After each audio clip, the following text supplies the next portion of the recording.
Olá, pessoal, tudo bem? Sejam bem-vindos ao episódio 2 do APEP On, o webcast da APEP. Eu sou a Fernanda Rinco, da CPPrev, e hoje eu estou aqui com o Rafael Santoro, da Towers Watson, para um bate-papo importante. O nosso objetivo com esse canal é criar um espaço de troca, onde possamos trazer conteúdos relevantes, de qualidade e que agreguem valor real para todos. O foco é contribuir para o fortalecimento do segmento de previdência, especialmente quando o assunto é investimentos. Então, fique com a gente, porque o tema de hoje está imperdível. Não está, Rafa? Oi, pessoal, sejam bem-vindos. É isso mesmo, Fernanda. Hoje o tema é estratégico, a gente vai falar de investimentos no exterior, como é que as entidades de previdência complementar podem e devem olhar para esses investimentos. Em um momento de juros altos, muita volatilidade, mudanças regulatórias globais, esse debate ganha ainda mais relevância.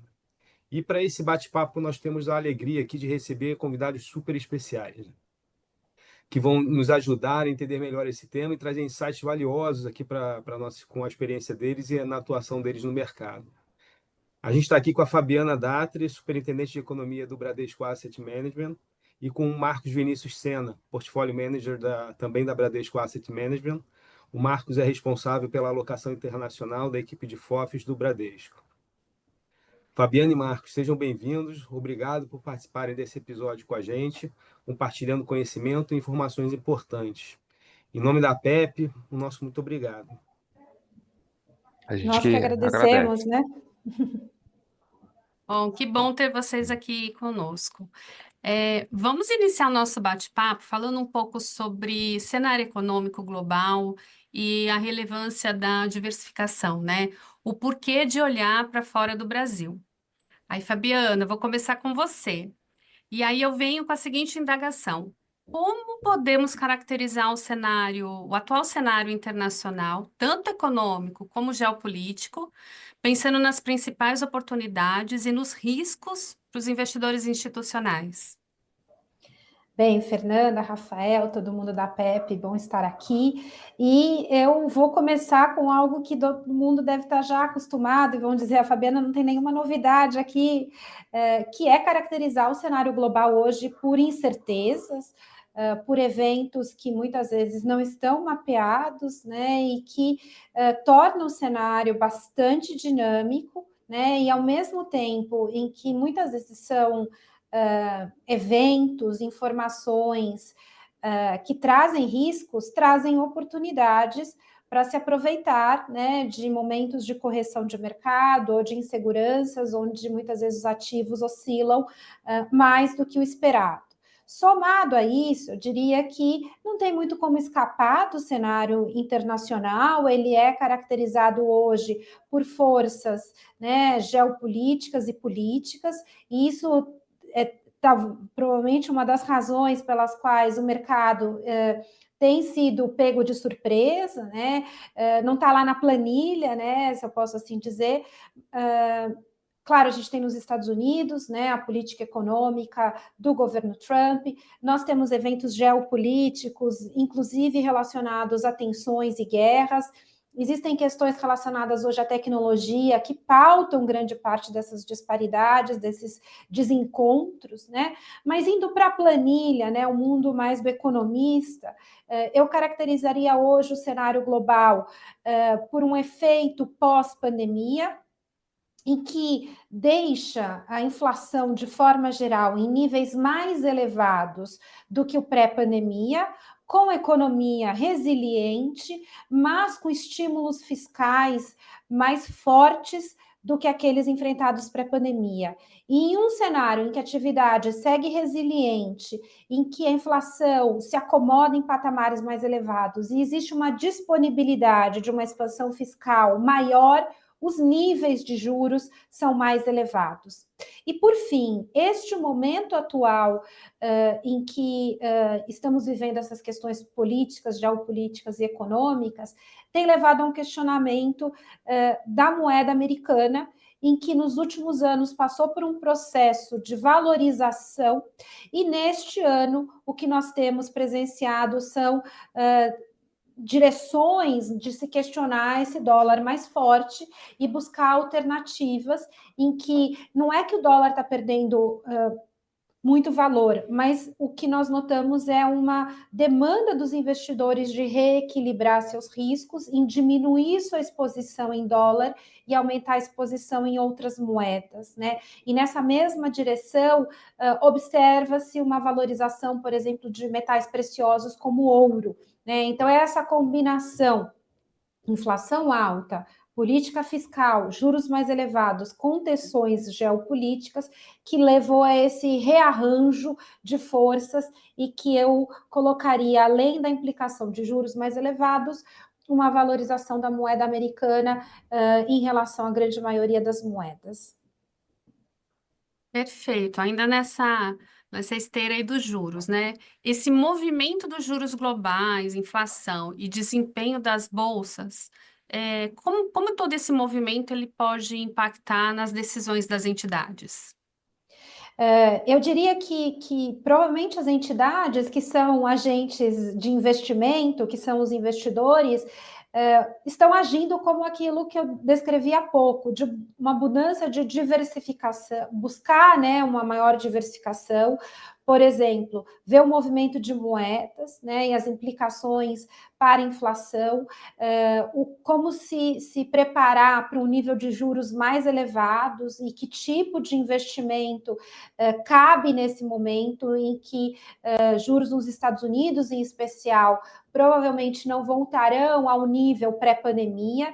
Então, em um ambiente que juros ficam mais elevados, como que eu combino alternativas? E, por exemplo, grandes tendências globais, né? Me parece que as entidades têm que estar atentas a esses temas, como, por exemplo, o tema da tecnologia, que vai fazer decisões de alocação, por exemplo, para a Bolsa, né? Serem mais questões setoriais do que uma questão macro, né? Muitas vezes, o crescimento vem, a Bolsa anda. Não necessariamente, né?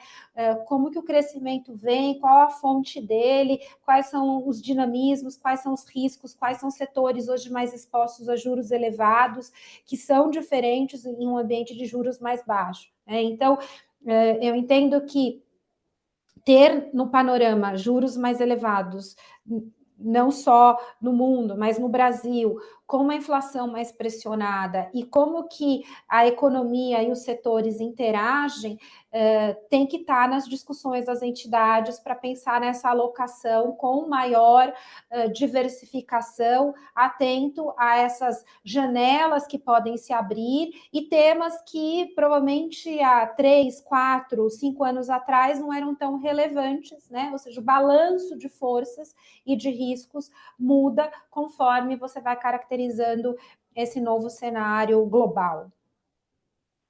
Muito bem pontuado, né? Ainda mais que, assim, daqui a pouquíssimos meses as entidades já vão começar a rever suas políticas de investimento, então fica aí como, né, um ponto a ser refletido. Agora, falando um pouco do assunto que está em alta, né? Principalmente aí nos últimos dias, que são as novas tarifas dos Estados Unidos ao Brasil, né? Então, eu queria te perguntar. Como essas tarifas impostas recentemente, né, pelos Estados Unidos ao Brasil, elas podem impactar a economia local e, por consequência, os planos de previdência que já investem no exterior? E complementando, se existe algum reflexo esperado sobre os ativos locais em que as entidades investem? Bem, neste momento em que nós estamos gravando essa conversa, né, já tivemos reveses das tarifas e há muitos temas ainda em aberto, né? Não só em relação ao Brasil, mas o que nós nos deparamos recentemente é uma rodada, né, de revisões de tarifas e os Estados Unidos estão negociando com diversos países, não só a tarifa para o país, como questões setoriais. O que nós temos até hoje, né? Então, dependendo do momento em que as pessoas estiverem nos assistindo, talvez as coisas já tenham mudado, né? O cenário realmente muda a todo momento, é que provavelmente vai ter um arranjo, né, de uma tarifa comum, mais exceções setoriais, né? O que os nossos exercícios apontam é que, vamos considerar talvez o caso mais extremo, uma tarifa que impacte todos os setores, que parece que não vai ser o caso, mas vamos trabalhar para aqui os nossos ouvintes terem noção do limite, né? Até onde vai, né? Então, nós enxergamos 3 grandes impactos. Um é sobre economia, e sobre economia, é claro que tem aquela conta, né? O que vamos deixar de exportar e o quanto se perde de atividade econômica com isso. Essa é de novo, uma conta extrema, porque não necessariamente você não vai exportar se o produto for mais caro, ou você não vai vender para outro destino, né? Então, os exercícios são sempre assim, o máximo impacto é alguma coisa como 0,2 pontos do PIB, né? Então, se falamos que a nossa projeção de crescimento é ao redor de 2, seria ao redor de 1,8. É claro que você pode ter um efeito transbordamento, da mesma forma que, eu não vou vender para o destino, né, que está me tarifando, no caso dos Estados Unidos, vou destinar para a Europa, por exemplo, né, e aí o impacto é menor, mas, ao mesmo tempo, este risco pode impactar a confiança dos agentes na economia e tirar o crescimento por um canal indireto, ou por investimentos, decisões de investimentos que seriam tomadas, e o empresário olha e fala, bem, esse setor talvez eu não tenha mais exportação, eu vou investir menos, e aí não se consegue, é muito difícil capturar, mas é só para aqui vocês terem noção que o impacto é pequeno. A exposição, no caso das exportações brasileiras para os Estados Unidos, ela é pequena, o Brasil é bem diversificado, ainda que alguns setores possam ter um impacto maior do que os outros, né, na noção macro que eu estou trazendo aqui desse impacto de 0,2 pontos percentuais do PIB. É claro que pode ter setores que têm uma exposição muito maior, que vendem provavelmente mais da metade para os Estados Unidos, né? Então, o impacto macro com esse cuidado. E esse cuidado que as tarifas setoriais podem passar por alguma isenção, como as notícias estão apontando, tá? Então, pode ser que esse impacto seja até inexistente.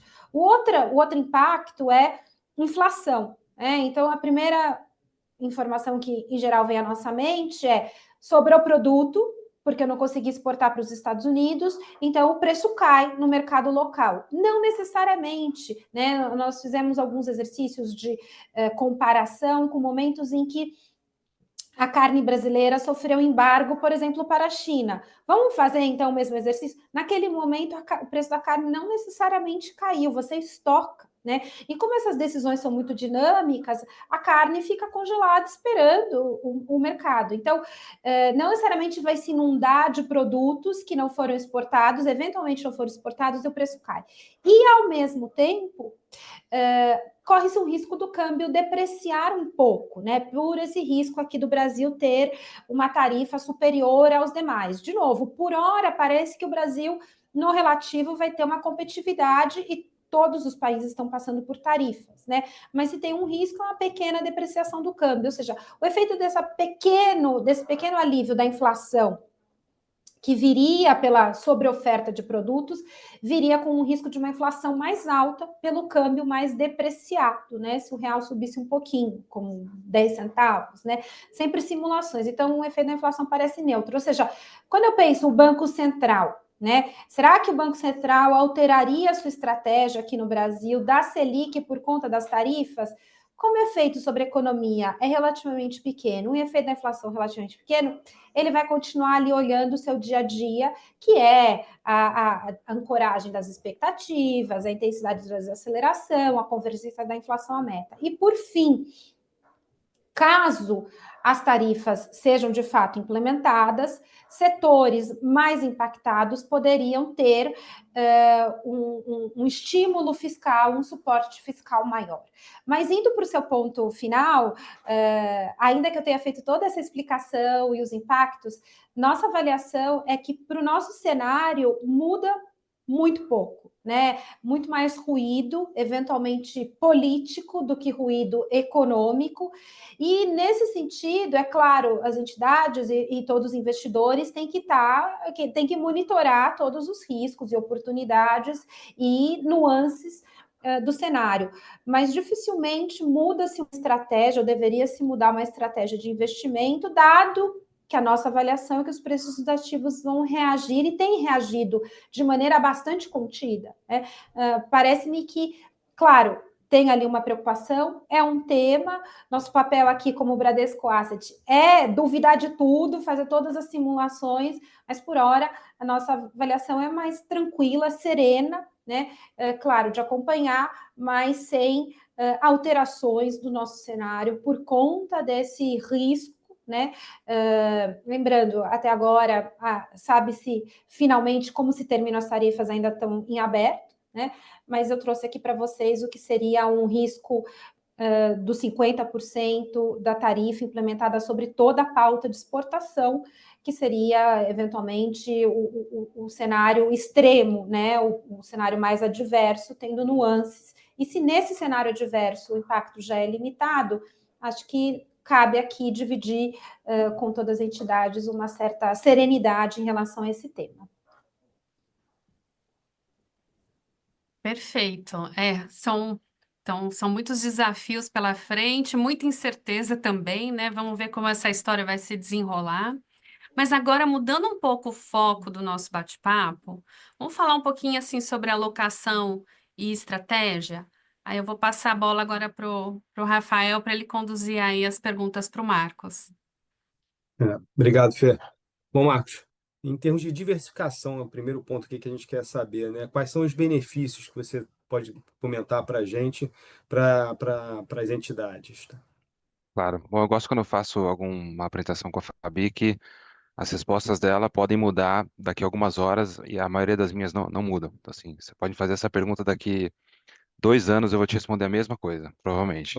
Difícil mudar alguma coisa. Quando a gente fala em diversificação global, assim, eu basicamente enxergo um pilar muito sólido, que é a redução de risco, que pode caminhar para duas vias aqui que eu vou dividir com vocês. Primeiro que uma questão muito ampla e conhecida, o mercado lá fora é muito grande.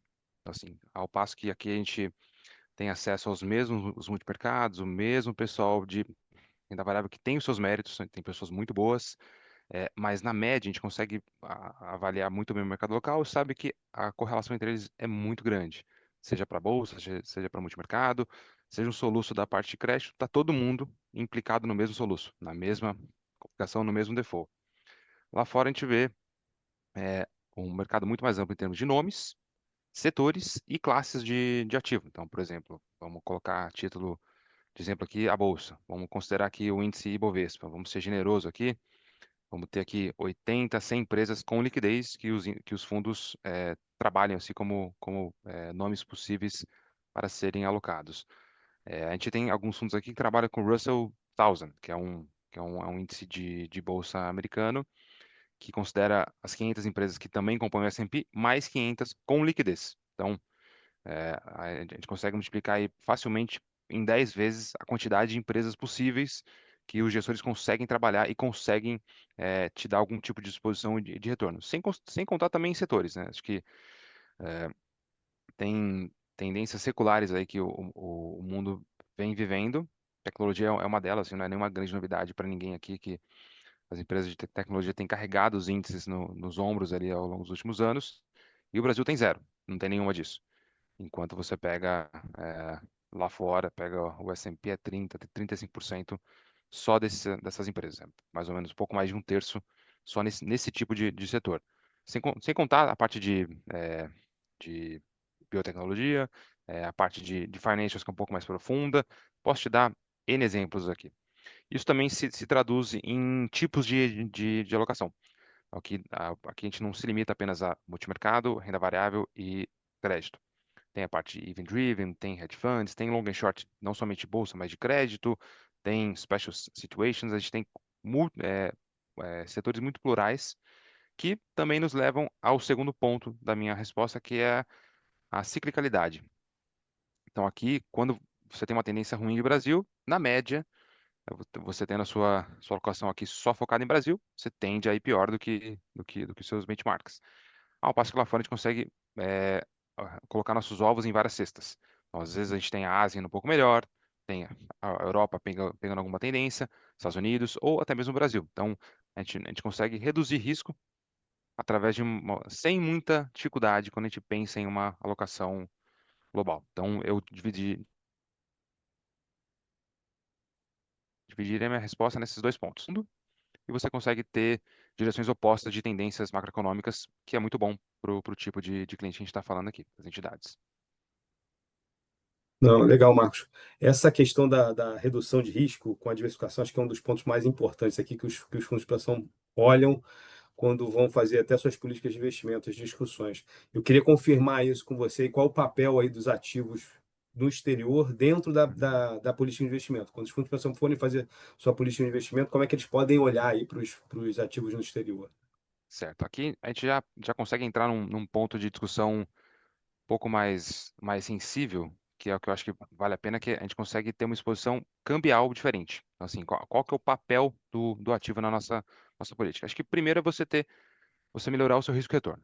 Então, essa é a resposta em uma única frase para sua pergunta. A gente consegue fazer isso tendo exposições a ativos que têm correlação diferente do que a gente tem aqui, ou também tendo exposição a câmbio. Então, acho que a gente tem uma complementaridade muito grande.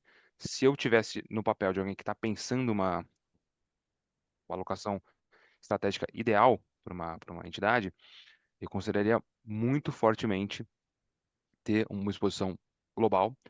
Se você pensar bom, mas o meu benchmark é CDI, o meu passivo tem pouca exposição a dólar, tudo bem, existem N opções hoje já disponíveis de exposição global em reais também.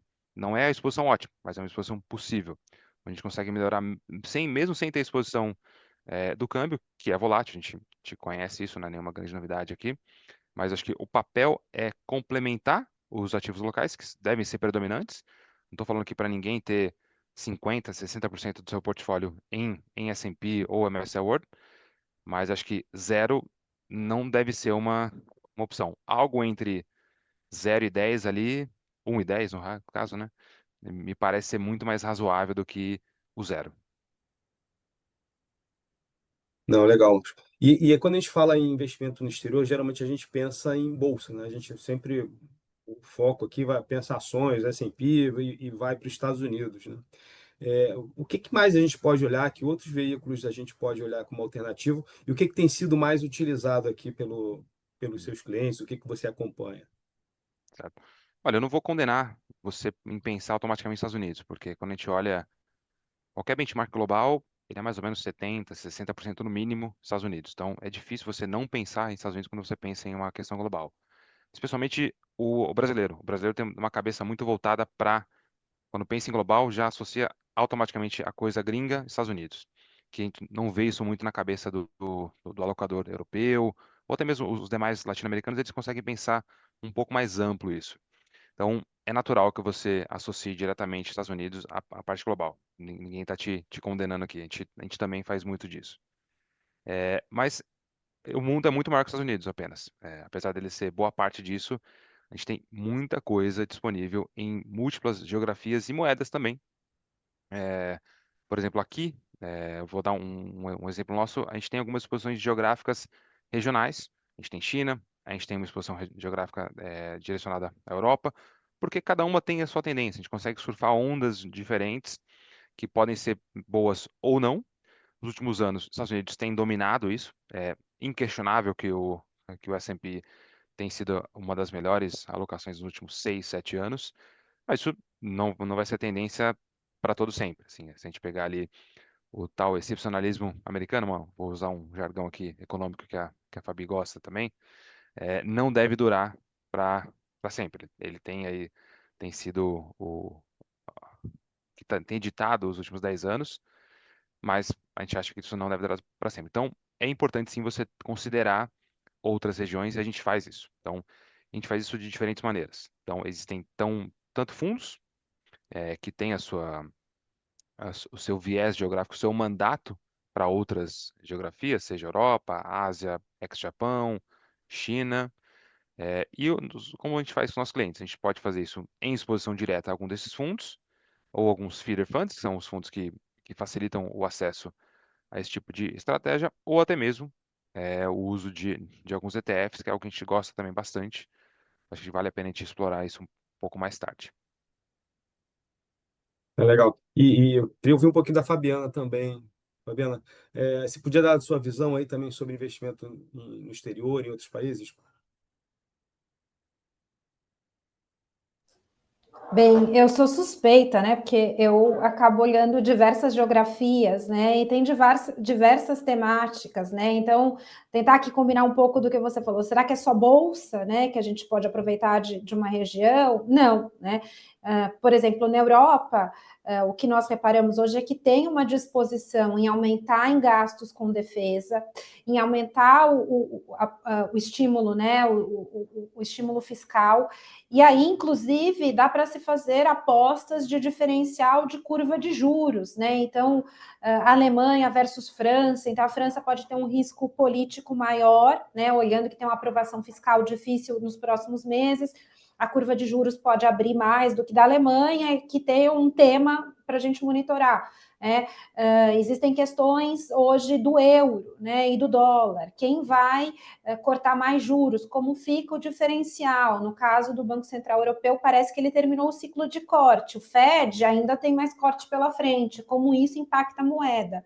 Fora os temas setoriais, né? E aqui eu sou bem suspeita para trazer o tema da China, a questão da tecnologia, né? São ativos que muitas vezes não estão no radar do investidor tradicional, mas a bolsa de Hong Kong captura a tecnologia, subiu mais de 30% neste ano, né? Entram nessa diversificação também. Eu mencionei aqui o ouro, por exemplo, né? Então, como que você acaba pegando esse contexto geopolítico e pensa ele nas estratégias dos bancos centrais? O que eu diria de forma bem resumida é que nós estamos tentando investigar o fluxo de capital no mundo. Isso é muito difícil, são diversas fontes, mas eu diria que hoje o investidor estrangeiro não está tirando recursos dos Estados Unidos, mas os recursos novos estão se espalhando pelas diversas geografias na busca de exatamente diversificação. Então, existe fluxo para todos os ativos, todas as regiões, inclusive a Bolsa Brasileira. Essa é uma das explicações pelo bom desempenho desse ano. E aí, cabe essa história macroeconômica, cabe a história geopolítica e histórias setoriais, né? Então, como o Marcos falou da questão de tecnologia, não tem como ficar fora, mas a questão da tecnologia não acontece só nos Estados Unidos, né? No início do ano, por exemplo, teve um evento DeepSeek na China, que é a inteligência artificial chinesa, e existem diversas empresas chinesas, e muitas vezes o veículo que o Marcos comentou aqui, é alguém especializado, que está realmente olhando dessas 1.000 empresas, que às vezes tem algumas ali que a gente não conhece, né? Então, eu diria que tem muita história interessante, muita história que não é boa, e aí exatamente o gestor consegue cair fora dessas, né? Ou ficar vendido em uma história, comprado na outra.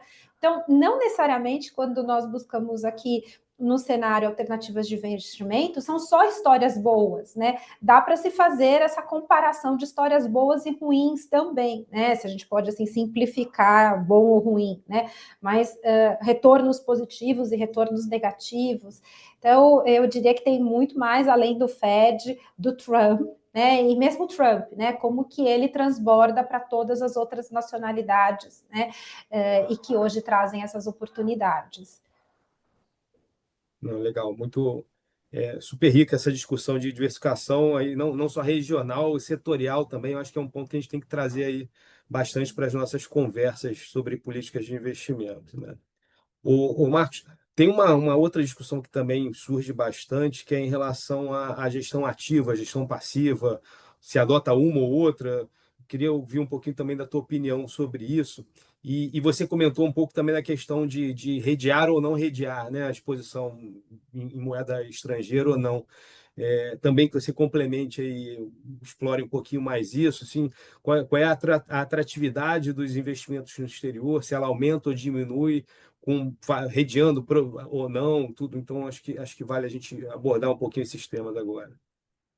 Tá certo. Essas duas perguntas dariam um episódio inteiro para a gente conseguir discutir aqui um pouco mais profundidade, mas vou começar aqui pela parte de ativo e passivo. Essa eu gosto muito, assim, porque nós, como alocadores, a gente tem que pensar muito a eficiência da nossa carteira. e um dos maiores fatores de eficiência nos últimos anos tem sido a alocação passiva. Então, a gente tem sim adotado o uso de instrumentos passivos na maioria dos nossos mandatos hoje. Acho que posso dizer com acho, quase conforto, quase 100% das nossas carteiras hoje tem ao menos algum tipo de exposição passiva. E existem argumentos excelentes para os dois lados. Eu vou tentar chegar aqui numa resposta ideal, porque a resposta é o melhor é ter os dois, porque cada um tem um benefício, a gente consegue usar os dois dentro da nossa carteira. Quando a gente pensa em passivo, ele é uma excelente maneira, muito eficiente, muito barata, o custo da alocação passiva ele é virtualmente zero.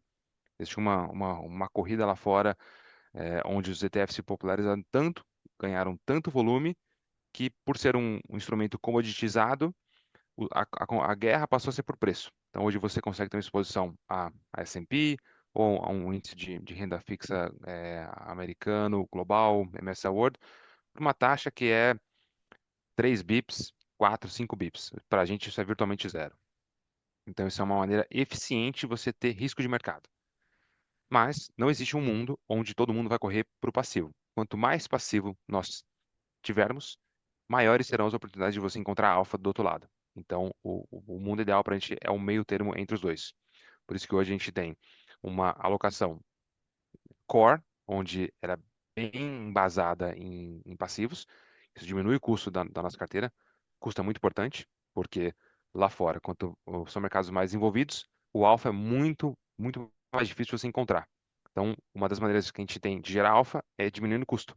Pode ser até soar um pouco contrassensual, mas a gente melhora o nosso resultado diminuindo o nosso custo. E a parte passiva cumpre um bom papel nisso.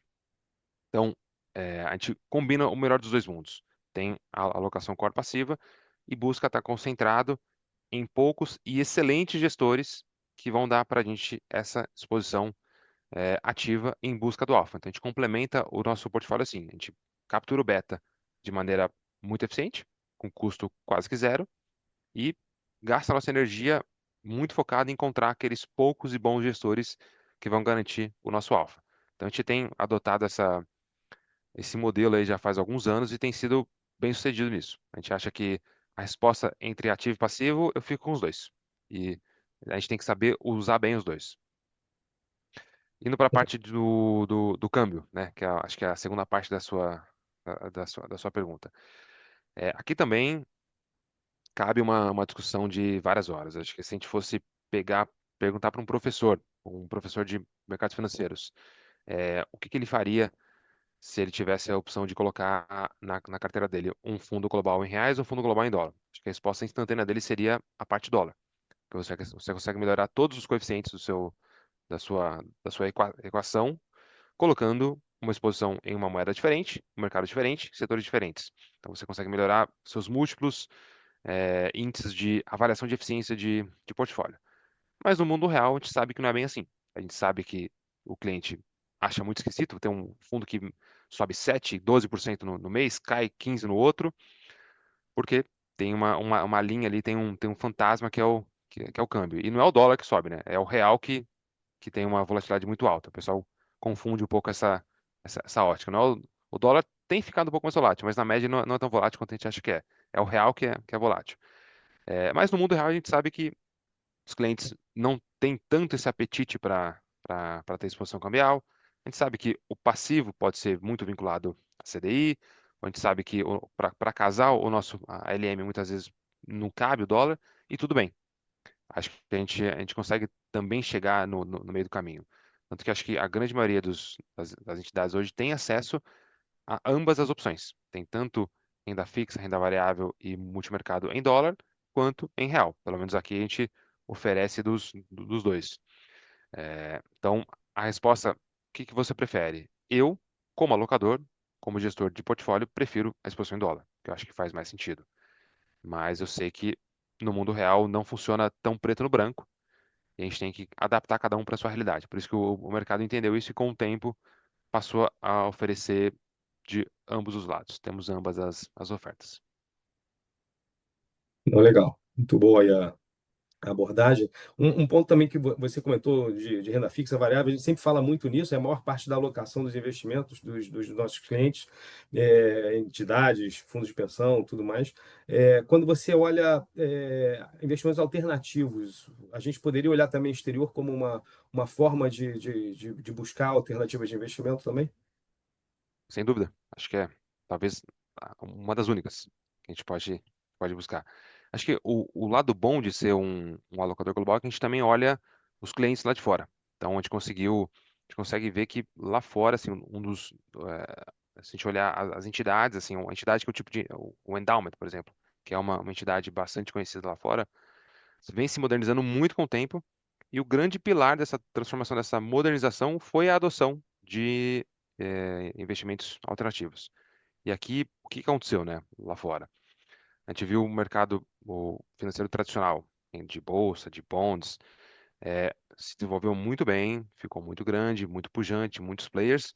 Então você conseguiu ter muita gente boa trabalhando para buscar os mesmos ativos. Então você acabou quase que deixando o alfa muito magro. É bem difícil você encontrar alfa porque você tem dispersão de retornos muito pequenas. As pessoas conseguiram se desenvolver muito em termos de análise, em termos de processos de investimento. E você tem até, na média, se te estressar aqui o número, se eu pegar um peer group de 100 gestores globais hoje que fazem bolsa, essa média ela é perdedora, porque você tem uma dificuldade muito grande em encontrar alfa porque a dispersão é pequena. Na parte de alternativos, a gente vê uma situação contrária. Você tem poucos players, você tem um mercado crescendo em termos de deals, de séries de vintage, você tem novas ideias necessitando esse tipo de capital, você tem uma dispersão de retorno muito grande.